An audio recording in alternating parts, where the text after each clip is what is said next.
Just try to stay positive, keep going every day. You can't really think about it. I mean, you have to acknowledge it's there, but I try not to make it a big deal. Playing high school sports can be tough enough. What if you add cystic fibrosis to the mix? That's what that Reading High School baseball star is facing, but he is striking back and not letting it bother him. And 9 on your side's Tom McKee has the story for us. He's live in Reading with the story of J.D. Vanover, who isn't letting anything hold him down. Tom? Well, the man on the mound here for the Reading Blue Devils is J.D. Vanover, a senior with a good arm, a good bat, and a good glove. But he's got cystic fibrosis, which coats the lungs with a thick layer of mucus. There's no cure, only treatments that in his case seem to be working well. Reading's J.D. Vanover pitched Thursday against Madeira, and all he had on his mind were strikes and ground balls.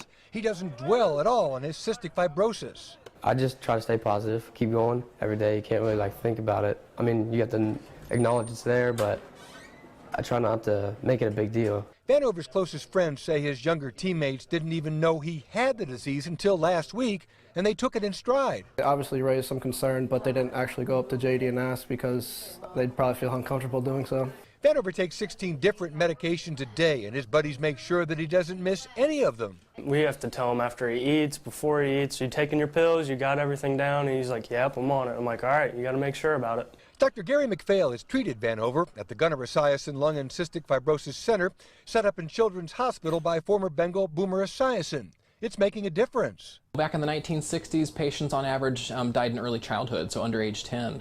And patients now live multiple decades into adulthood, and some have a normal lifespan as well. Now with medications, therapy, and plenty of sports, Vanover is thriving. JD is a competitive athlete. He exercises all the time. He stays healthy every day. His priority has been to maintain his weight and to maintain his lung function and to play baseball.